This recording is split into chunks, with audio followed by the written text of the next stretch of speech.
Hello, this is WG, and welcome back to another podcast. In today's podcast, I will be continuing my previous video on the Hunger Games, specifically, how to survive the Hunger Games.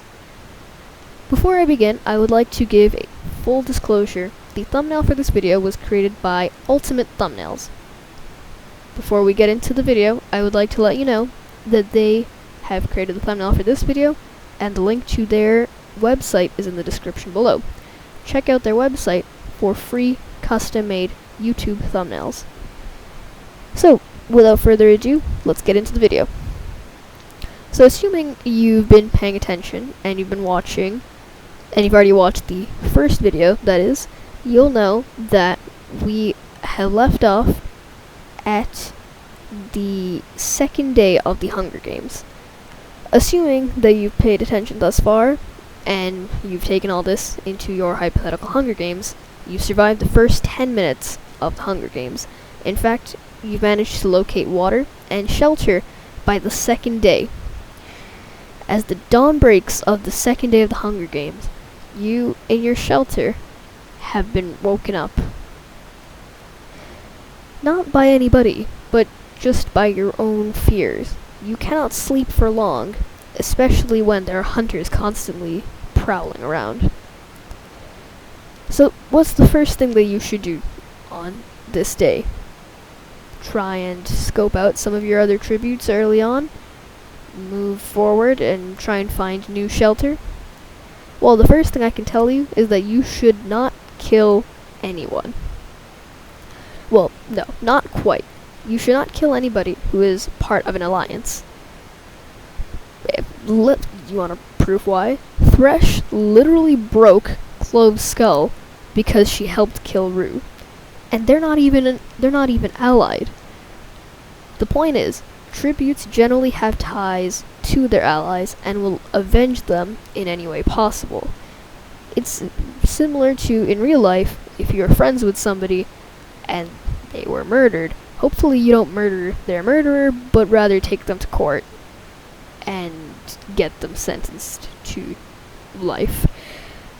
Please do not murder anybody. This channel does not condone the act of murder, nor any other crime. Please pay attention and follow the laws of the country in which you are living.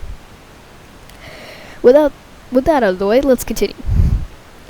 After that quick disclaimer, let's assume for a second that you do not have food, water, and shelter. So, for those of you who are unaware, the threes of survival.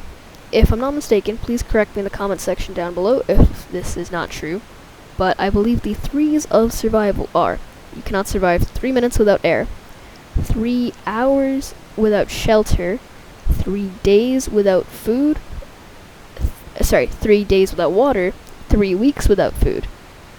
Those are the rules of survival, and you should pay attention to them not quite in that order. Now, the rules of survival are a little bit misleading. Water is what is necessary for you to do anything.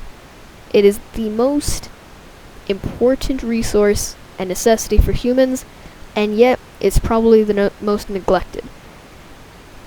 However, that you should not neglect it in this case. Find water as soon as possible. If you have found dirt, and moreover, do not drink water that is dirty. That could lead to so much bacteria. You could potentially die. And who wants to die in the Hunger Games at the hand of infected water? No. So there are several ways to purify water. One of the easiest methods that likely comes to mind for most of you is to boil it. Now, boiling water works great in most survival situations because lighting a fire produces smoke, which can attract rescue crews. However, in the Hunger Games, you don't want to be rescued. In fact, people are always watching you. They're right there. But in the Hunger Games, if you light a fire, you will almost 100% sure. There's almost a 100% chance that you will attract some other tribute that will try and attack you. So do not draw attention to yourself by lighting a fire. Now, other methods online exist of straining water. So, an example of this, I'm not sure off the top of my head, and I don't want to give you false survival advice, but please check out methods of purifying water.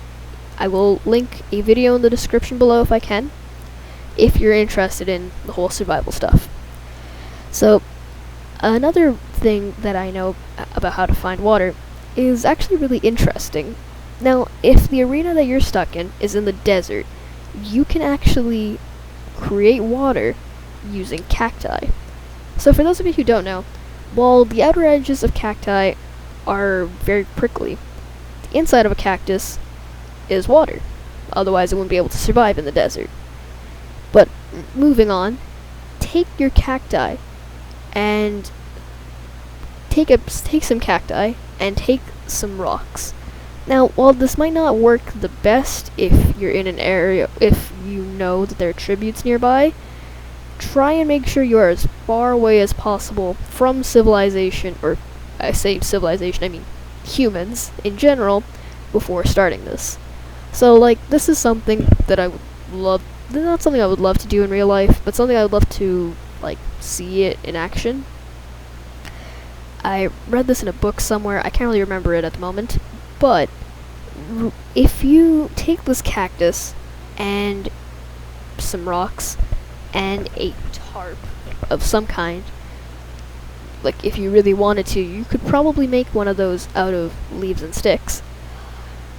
Anyways, dig a hole in the ground, roughly the size of your tarp. Lay the tarp over the hole and put rocks on every single line the edges of your tarp with rocks. The rocks will hold the tarp in place, hopefully. Now, under the tarp, right in the middle of it, put a cup or some sort of container where you can store your water. Directly above this container, put your cactus. Now, if you did everything correctly, your cactus will start dripping water into your container, thus giving you a source of water. Pretty cool, huh? I know, it was like, I can't believe it. I couldn't believe when I read it. And let me know in the comments below if you've ever tried something like that. It's a very interesting survival tip, and I'll be honest, it is pretty useful if you're an archaeologist and you get lost. But again, don't take any of this as real survival tips. I am not a prepper, and I'm not experienced in this field whatsoever. Please do consult others, professionals, if you really need these tips. But this is just completely hypothetical. Now, anyways, now that you have hopefully acquired a source of water, food is your next option, or the next thing you need. Now, food, hopefully you did consume a lot of food and you put on weight before you got into the games, so that you're not like a starving child when you enter. I hope you will still need food very shortly, within 3 weeks, and that 3 weeks is not very pleasant. In fact, I'd say anything after the first 3 days is not very pleasant. If you've ever gone a long period of time without having food, you know how unpleasant it is, and you know how tired and lethargic you are without food. So arguably food is the next most important thing, right after water. So for this food, you're going to want to find it in terms of animals. So with animals, there are 2 ways to hunt them. You could leave out traps, like Katniss does, or you can just hunt them, like how Katniss hunts the Grusling with Rue in the books. If I'm not mistaken, she shoots them with her bow and arrow. So let's debate the pros and cons of each of these 2 possibilities. So first of all, snares will likely catch animals after you've left. Now, this is good because animals are less likely to come to somewhere with people and noise than they are to just simply to go somewhere that is peaceful, that looks normal. However, a con to leaving out snares is the fact that other tributes can find your snares, take your food, and they'd also realize that you're in the area. You'd have to be in the area, because otherwise you'll lose your snares, or you won't be able to reset them after they've caught food. So those are some of the pros and cons of snares. But what about just straight up hunting animals by like taking a knife to a fish or spearing I don't know. You will literally have to eat pretty much anything to survive. So for hunting just straight up with a knife or with a bow and arrow, you will likely run into the risk of hunting a predatory animal. Predators will attack you. If you try to take on a black bear, for example, you will probably get mauled. If you try and take on a swarm of bees and their beehive, you will likely get stung. So, but one of the pros of hunting straight up is the fact that A, you can get your kills and clean them immediately. B, you don't run the risk of another tribute finding your food. And C, you can move with your food. It's not like you want your food to come to one specific spot like with a snare. You can move with them. The trap will be following them. In this case, the trap is you, if you didn't get what I meant there.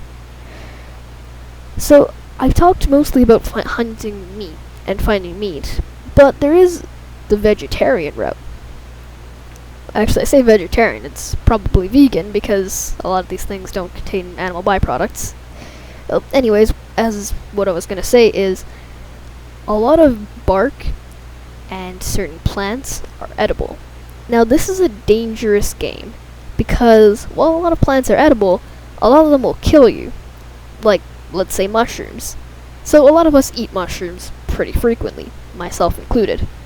But did you know that a lot of mushrooms are quite poisonous? Here's another example of a poisonous plant that we normally eat: potatoes.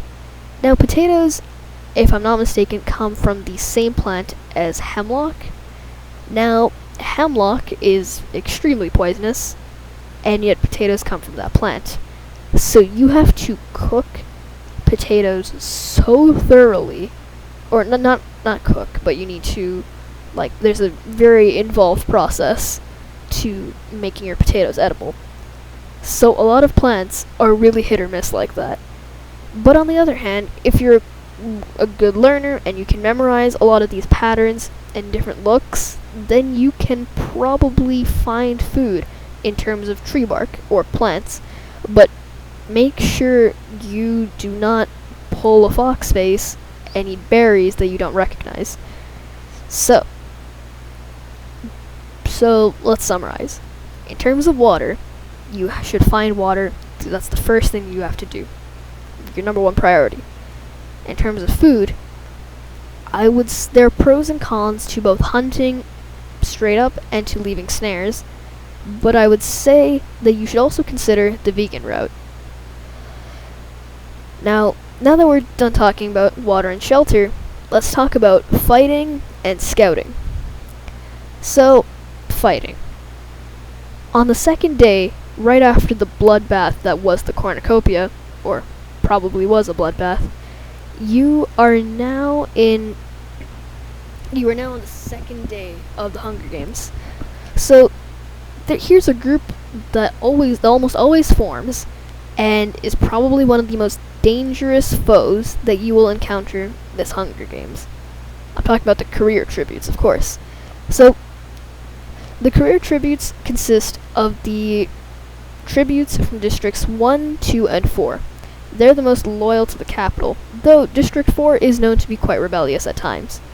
So, these 6 tributes hunt and train before the Hunger Games to ensure that they have the best chance of survival. In fact, what they'll do, since winning the Hunger Games is such an honor in their districts, is they will train and gain special weapons trainings, build up their muscles, and they'll become pretty much, well, I wouldn't say psychopaths, but become trained with all the weapons of them that might be in the arenas.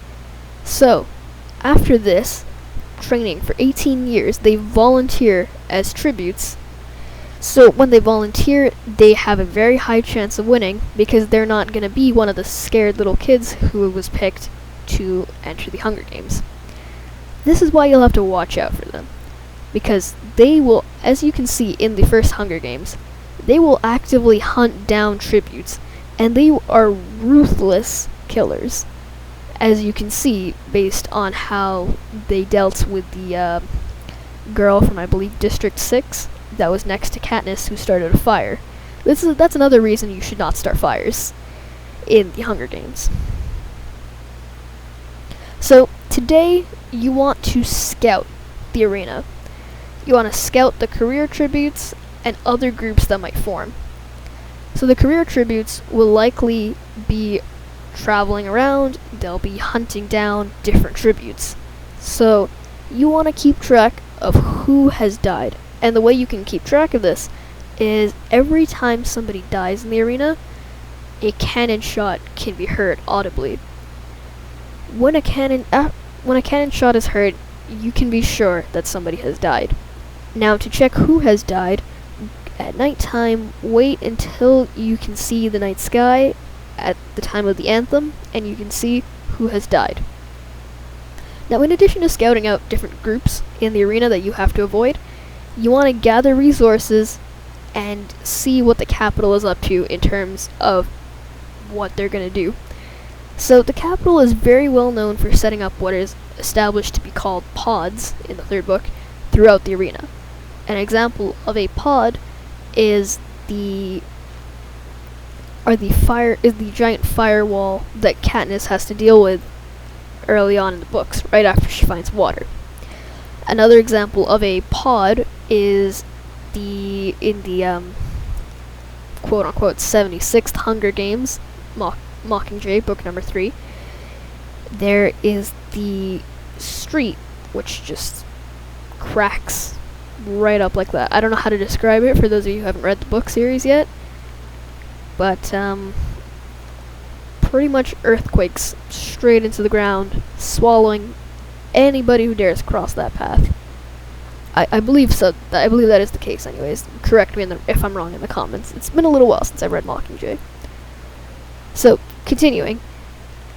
The Capitol has been known to cause avalanches and set off different flamethrowers. And so what you want to gather are light objects that you can carry around with you and things that you can definitely use. So some examples of this include knives, water, any water purifiers, like purifying tablets, and possibly rope. So a lot of these things you will find on other tributes. So tributes' dead bodies will be taken up by the Capitol through their hovercraft. So before that happens, try, and I know this is very, very cruel, but loot the bodies or the areas around. Like if you find a base or a camp that somebody has set up, trust me, loot it. So now let's talk about allies. Now, in the Hunger Games, you can either go solo, be a lone wolf, or you can be in a group. Now, as a group, you'll consume a lot more resources, but there'll be people who can watch out for you. And there'll be more items amongst each other, and less people will try and target you. Because, well, you're a big group, your group will retaliate if anybody tries to target your group. Now, a couple of negatives about joining a group is the fact that you'll leave more tracks, and you'll have to kill each other off soon. I mean, there's only about 24 of you to begin with. Let's say about 10 people die on the first day, which is just shy of the 74th Hunger Games is 11. Let's say 10 people die, there's 14 of you. Let's say there's 6 people make up the career tributes, so that leaves 8 tributes that you could ally with. Let's say you have a group of 4. That's a little bit big, but let's just say you have a group of 4 people. Now, there will be the other big group, the career tributes, as well as 4 miscellaneous tributes. Now, you will those 4 tributes are probably going to die at the hands of the careers. That will leave your group and the careers. That's 10 people. 10 people, let's say 2 of the careers die. 4-on-4. Now, the numbers keep getting tighter and tighter with every battle, every person who dies, and so on. So, you will likely either have to kill off your group, which will be extremely hard considering your allies, and that will play very badly in the eyes of the audience, the traders, or you will be killed in your sleep. Those are the two options. So both of those seriously outweigh the positives. So if I were you, stick to solo survival. Now, in the arena, you'll want to gain favor from sponsors. To do this, you gotta be resourceful and be on top of your game, or in this case, your Hunger Games. And note that the cameras are always watching you. They're watching you while you sleep. They're watching while you eat. They're watching while you are surviving. They're watching during every single portion of the Hunger Games. Their eyes will be glued to their screens, particularly in the capital. So, you want to be wary at all times, and you want to continue surviving. Don't try and be an aggressor unless absolutely necessary. Take advantage of those tree climbing skills that you learnt, and throw your knives at anybody who comes near you. So with that out of the way, hopefully, you've made it to the end of your Hunger Games. If you keep up that pattern, you will be much more prepared than the rest of your fellow tributes. But I'd like to address one more thing before I finish this podcast. Is it really worth it? I mean, is it really worth it to win the Hunger Games? Let's take a look at some of the tributes. So, in the 75th Hunger Games, you meet the District 6 tributes, who are addicted to a drug called morphling, which is, I would assume, based off morphine, the painkiller. These two tributes are drug addicts. Katniss wakes up every night screaming and is extremely scared every night. She has nightmares.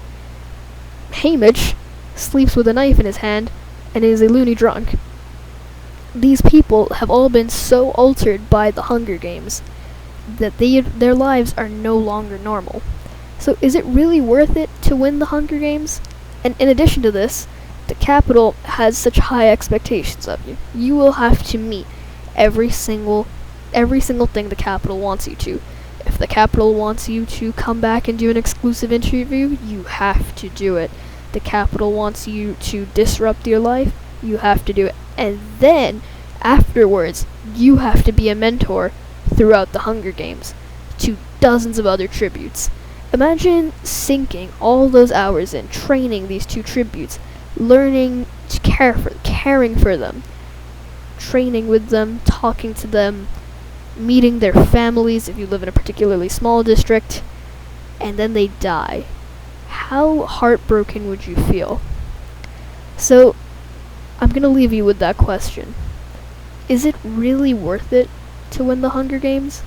To be a victor, sure, you'll receive accolades and money and all the wealth in your district, but then again, you'll clearly suffer some of the side effects of winning the Hunger Games, and you'll have to disrupt your life for the Capitol. You'll have to follow every single wish of the Capitol. And then, on top of all that, you have to train tributes that might die in front of your very eyes. On that very sad note, I'd like to end this podcast right here. Thank you very much for watching. This has been WG, and if you enjoy podcasts like this, don't forget to comment down below what other books or topics you'd like me to review. I know I have a lot of viewers who are students, based on your comments. Would you like me to talk about topics pertaining to school, like studying tips, things like that? Let me know down in the comments below, and don't forget to like and subscribe, and please do share this with any of your friends or family members who might enjoy something like this.